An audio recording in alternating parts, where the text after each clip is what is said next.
Continuando, pessoal, então nós vamos ter, eu estava falando sobre positivismo, e essa questão da linha filosófica do positivismo, ela vai perdurar até 1960, tá? A partir de 1960, o serviço social vai continuar com essa prática clientelista no Brasil, mas vai começar uns movimentos a nível da América Latina, que é um movimento de reconceituação do serviço social, tá? Que eu vou gravar um vídeo específico sobre isso amanhã, eu já posto para vocês estarem entendendo, que é a segunda aula ali da aula 3, não, vai falar das diretrizes, eu acho, a segunda aula, ainda na primeira aula. Eu vou gravar um vídeo só sobre um movimento de reconceituação para vocês. Mas esse modelo de serviço social positivista, baseado na questão do funcionalismo, da sociedade funcionar como um sistema, baseado na questão da ciência, especialmente da biologia, e esse estudo, diagnóstico e tratamento, caso, grupo e comunidade da Mary Richmond, é o serviço social conservador, tradicional, clientelista, com práticas focalizadas. Quer dizer o quê?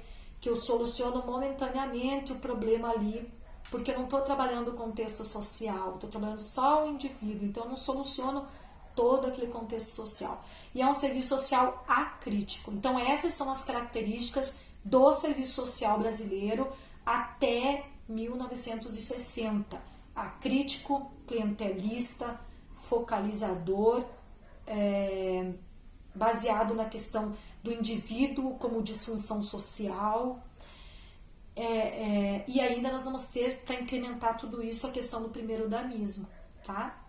Que, voltando um pouquinho no tempo, esqueci de falar esse detalhe muito importante em outros vídeos, nós vamos ter ali em 1942, que eu coloquei aqui para vocês, a criação da LBA pelo governo Vargas. E a LBA, então, vai ser a Legião Brasileira de Assistência. Vai ser a primeira coisa do Estado que vai praticar assistência social no Brasil, tá? Então, é o primeiro lugar onde os assistentes sociais brasileiros, primeiro lugar do Estado onde os assistentes sociais brasileiros vão trabalhar como empregados do governo. E a LBA é criada para atender especialmente as viúvas dos pracinhas brasileiros que tinham ido para a Segunda Guerra Mundial, os órfãos, né? Todo esse pessoal que veio dessa situação da Segunda Guerra Mundial. E essa instituição, ela vai ser administrada por Darcy Vargas, que é a primeira-dama do Brasil. Depois desse fato, como os governos dos estados e os municípios do Brasil também tiveram que criar políticas públicas de assistência social para seus munícipes, para seus moradores, como houve essa prática lá no governo Vargas, que perdurou por muitos anos, a dona Darcy Vargas aí sendo a presidente da LBA, né, a pessoa que comandava a LBA, aconteceu disso virar uma tradição, ou seja, todas as políticas públicas voltadas à assistência social nos municípios e no estado passaram a ser geridas pelas primeiras damas, pelas esposas dos prefeitos, pelas esposas dos governadores.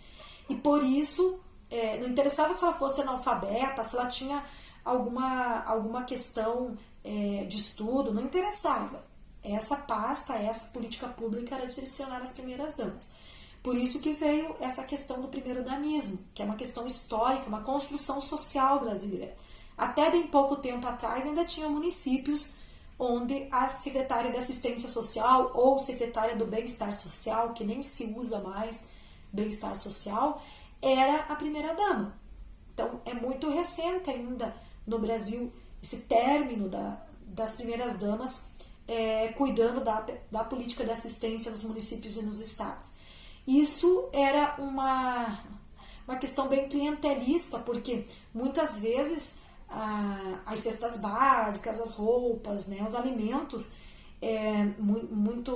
próteses também, que a assistência social há muito tempo trabalhou com óculos, com dentadura, muleta, cadeira de rodas, né? Então, na época do primeiro damismo, acontecia muito de trocar votos pela política de assistência, por coisas que a primeira-dama dava para a população, né, pela política de assistência social. Então havia um clientelismo de troca de votos em relação também às primeiras damas.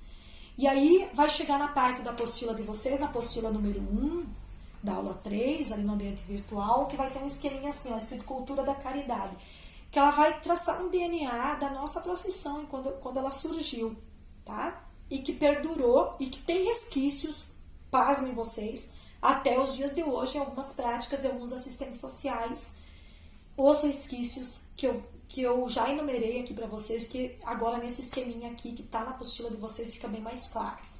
Que é a questão, então, qual que é a identidade do assistente social no Brasil? Então, ele vai ter como centro da sua identidade a cultura da caridade, que vai ser alimentada por quem? Pela influência da igreja do neotomismo, que lá na sua raiz de criação, o curso é feito dentro da PUC de São Paulo, que é uma universidade católica.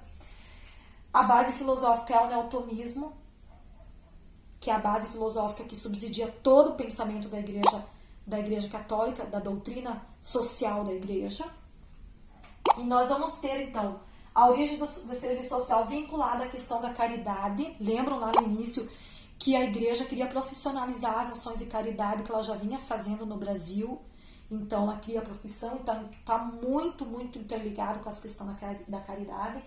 Uma identidade atribuída àquela questão, puxa, aquela assistente social é tão boazinha, ela me ajudou, né? Só que nos dias de hoje, o assistente social não ajuda ninguém, né? O assistente social faz o seu trabalho, né?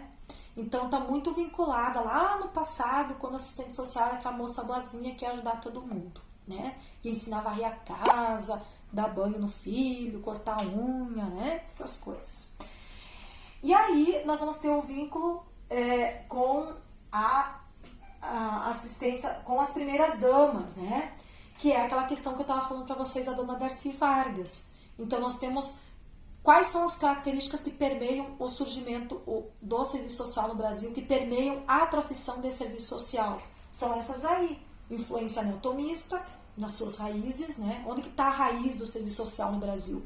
No neotomismo, na prática da ajuda, na prática da caridade e na questão do primeiro danismo. Feito, então, eu vou gravar uma aula, então, só sobre teoria social de Marx e outra aula só sobre positivismo, para a gente estar conversando, e também sobre o movimento de reconceituação. Até amanhã, essas aulas estarão postadas aí para vocês, beleza?